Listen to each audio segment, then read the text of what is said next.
How did you realize your parents were toxic and how did you break that cycle? I was 16 when I got my first real job at a local pizza place, hoping to save up for a used car. I'd been looking forward to that moment since I was a kid. I had this dream of being able to drive myself around, blast music, and just feel free. My boss, Sal, an older Italian guy who treated me like his own kid, used to always remind me, every dollar you save is a step closer to freedom. It stuck with me, so I worked my tail off. Extra hours on weekends, holiday shifts, you name it. Over 2 years, I'd put away nearly $3,000, carefully saving and watching my account grow. It felt like my ticket out of feeling trapped and stuck at home. Then, one day, everything crashed down. I logged into my bank account and saw almost no money left, barely a couple $100. My first thought was a mistake, some technical error. But after calling the bank, I found out someone with my account access had withdrawn almost everything.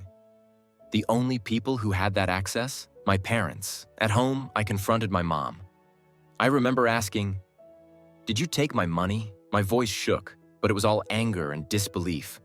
My mom looked at me, hesitated, and finally admitted, "We needed it, honey. We'll pay it back. Don't you trust us?" My dad was there too, looking frustrated, like he couldn't believe I'd even ask. He went on about family sacrifices, as if it was a given that anything I had should belong to them. They turned it on me, saying I was being selfish and that family comes first. But all I could feel was the hurt and betrayal. It wasn't just the money. It was like seeing every small lie, every time they'd put themselves first, all stacking up. I started thinking back to other moments I'd brushed off, like the time they borrowed my savings from middle school birthday gifts for a temporary emergency, which they never returned. Or the times they'd guilt me for going out with friends when they needed me to do chores or errands that they just didn't feel like doing themselves. Everything clicked into place that day, and I realized I'd spent my life bending over backwards to keep them happy, all while my own needs came last. For the next few weeks, things got worse. My parents started digging into me, especially my dad, who started saying I was ungrateful and just a kid who didn't understand sacrifices. They even hinted that since I was living under their roof, they technically had the right to manage my money. I'd go to work at the pizza shop completely drained, trying to hide it. But Sal noticed. One day, he sat me down after hours and said, "Kid, you're young, but you're smart. I don't know what's going on, but I see you trying to carry a weight that's too big for your shoulders." I ended up spilling everything to him. How I felt trapped, like no matter how much I tried to make my parents proud, it was never enough. He listened, didn't say much, just nodded.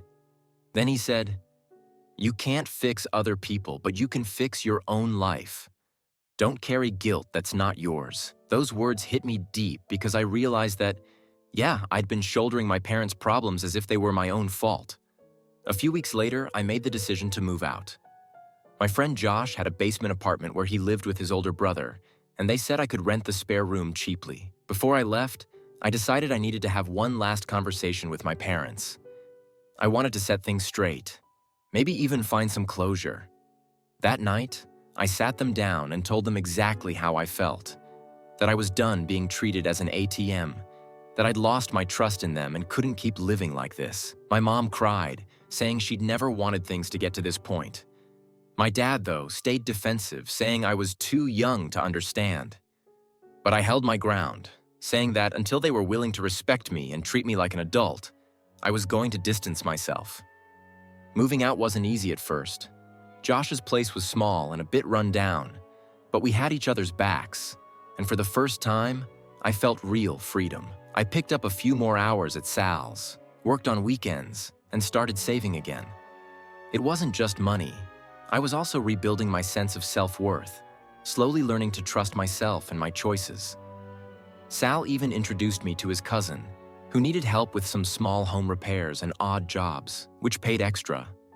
I started realizing I could make it on my own, that I didn't need my parents' approval to feel whole. Months later, things with my parents slowly began to change. My mom reached out to apologize, saying she realized how much she'd hurt me. She wanted to rebuild our relationship. I told her it would take time, that I needed them to respect my boundaries and see me as my own person. My dad was slower to come around, still a bit stubborn. But over time, I think even he started seeing me differently. The whole thing taught me something huge. You can love your family and still protect yourself from their toxic patterns. I'll always care about my parents, but I learned that it's okay to set boundaries, even with the people you're supposed to love unconditionally.